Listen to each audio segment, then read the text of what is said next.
Mengapa Kertanegara kemudian mencanangkan konsep itu? Karena dia didatangi 2 kali utusan oleh utusan dinasti Yuan itu, Kublai Khan.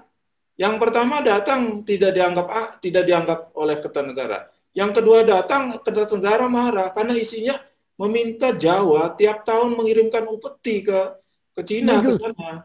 Iya, ke hadapan Kublai Khan. Kublai Khan meminta itu, lalu Kertanegara marah. Menurut para raton dilukai itu wajahnya si Mengci itu.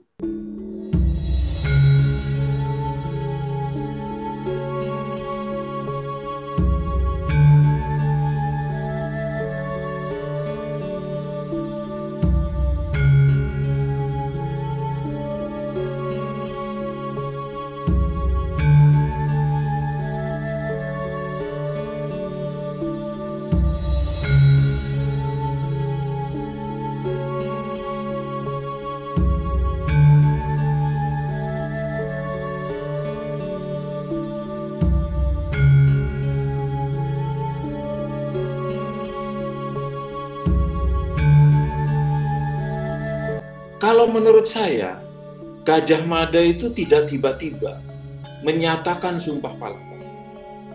Yang pertama, Gajah Mada itu melihat kondisi sejaman waktu. Apa kondisi sejaman?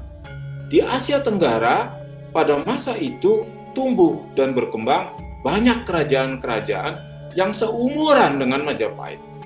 Yang seumuran itu adalah Ayodhya di Thailand, Marukma di Myanmar, ya, perkembangan Sriwijaya setelah runtuhnya Sriwijaya, kemudian pengaruh Cina datang masuk ke kepulauan dan bahkan mengirimkan orang-orangnya untuk berusaha menguasai bekas pelabuhan lama Sriwijaya yang kemudian dinamakan Palembang. Itu kondisi sejaman. Yang kedua, Gajah Mada juga tahu bahwa raja sebelum Majapahit berdiri, raja terakhir Singosari, namanya Kertanegara, itu sudah mencanangkan teori konsep tentang persatuan Asia Tenggara. Mengapa Kertanegara kemudian mencanangkan konsep itu? Karena dia didatangi 2 kali utusan oleh utusan dinasti Yuan itu, Kublai Khan. Yang pertama datang tidak dianggap oleh Kertanegara. Yang kedua datang, Kertanegara marah karena isinya meminta Jawa tiap tahun mengirimkan upeti ke Cina, ke sana.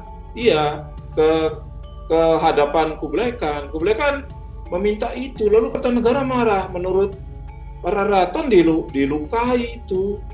Kertanegara marah. Menurut para raton dilukai itu wajahnya si Mengci itu. Sejak itulah kemudian Kublai Khan menurut berita Cina marah akan menghukum Kertanegara, Raja Jawa, dan mengirimkan tahun 1292 armada besar-besaran ke tanah Jawa. Tetapi di tanah Jawa sendiri terjadi pergolakan cepat politik. Kertanegara diberontak oleh penguasa gelang-gelang namanya Jayakatwang. Jayakatwang naik tahta menggantikan Kertanegara. Waktu pasukan Kublai Khan datang ketemu dengan menantu Kertanegara, yaitu Raden Wijaya. Nah, masalahnya ketika Kertanegara mengusir Mengci untuk kembali ke Istana Naga di Cina, dia kemudian bergerak untuk mempersatukan Asia Tenggara. Apa buktinya? Dikirimlah hadiah Pamalayu, hadiah Arca Amogapasa ke Sumatera, Dharmasraya. Dikirimlah perkawinan politik antara putri-putri Champa dan Jawa yang nanti terus berlanjut pada zaman Majapahit. Jadi konon ketika pasukan Kublai Khan datang kehabisan bekal air, mereka akan mampir ke Vietnam yang waktu itu masih ada Champa di Anam. Tidak mau, ini orang-orang Champa tidak mau.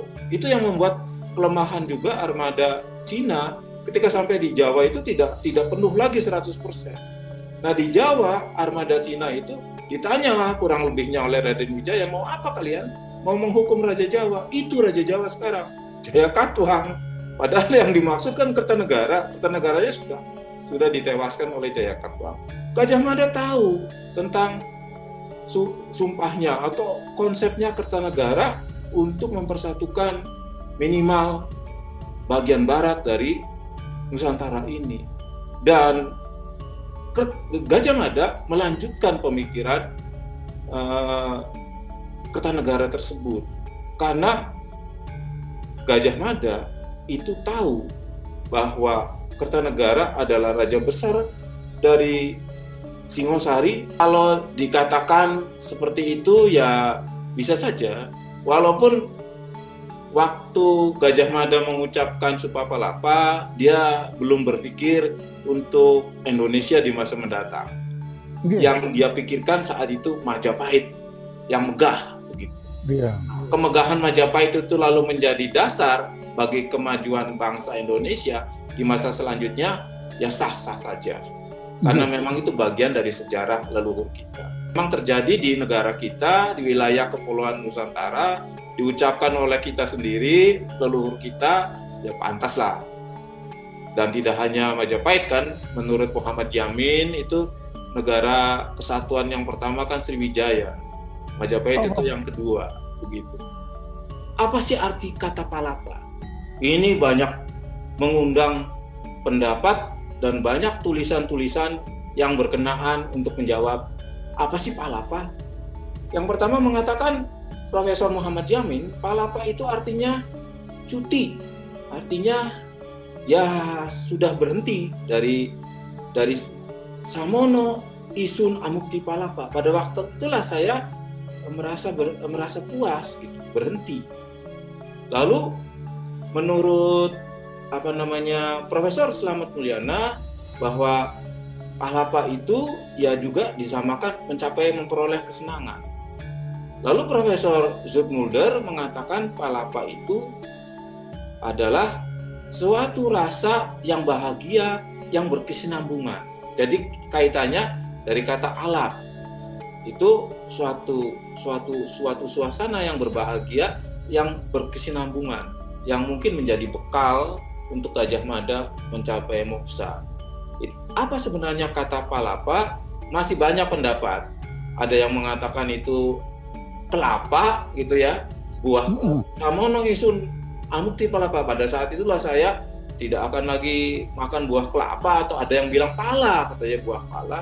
Tetapi memang saya setuju dengan pendapat Profesor Zoetmulder yang mengatakan bahwa palapa itu sangat mungkin dari kata alapa. Jadi pada waktu itulah, kata Gajah Mada, pada waktu itulah saya merasa berbahagia yang berkesinambungan.